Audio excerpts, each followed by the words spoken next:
I think a lot of people within Islam, they don't take the New Testament, but they maybe are more open to the Old Testament verses that prove that Jesus is Christ, he was there. So do you have any verses from the Old Testament to back up?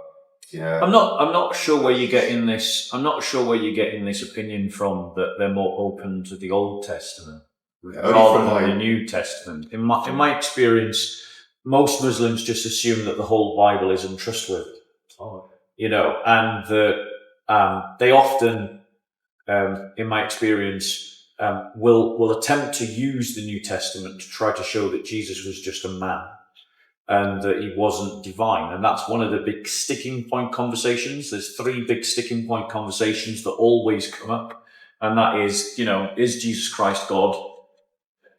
The incarnation, the Trinity, and is the Bible reliable and trustworthy? And those are the 3 topics of conversation that repeat in ad nauseum. And obviously there are certain passages that are particularly relevant to these topics, you know, like the common Christian, Philippians chapter 2, John 17:3, which is the Muslims' favorite verse. They like to quote 5 words at that verse and ignore everything else, as if those 5 words are reliable, but the rest of the New Testament is unreliable.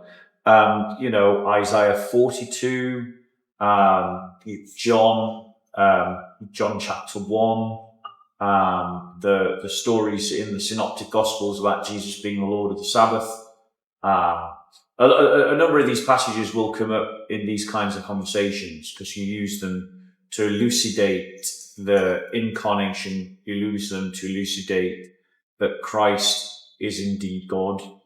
And so, yeah, these passages will come up, but there's none specifically from the Old Testament. There's one, I think it's, has someone got their Bible on them? I think it's in Malachi 3:1.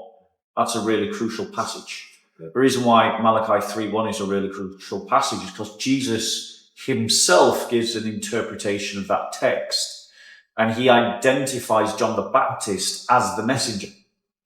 But if John the Baptist is the messenger of Malachi 3:1, then that means Jesus is Yahweh of Malachi 3:1. So that's a really crucial one, because the way that Jesus interprets Malachi 3:1 means that you've then got a key in to understanding that Jesus is the angel of the Lord, because Malachi 3:1 references the angel of the Lord, which is in Exodus, the angel of the Lord that brings the covenant to Moses. And so it's Jesus' own interpretation of Malachi 3:1, which is given in Matthew 11:10 and Mark 1:2 and Luke 7:27, that identifies where Jesus is given that interpretation. And given Jesus' interpretation, that would mean that Jesus is the messenger, the angel of the Lord, which means that he is God from the Old Testament. But I don't think Muslims are particularly more open to the Old Testament than the New, to be honest. Okay, yeah.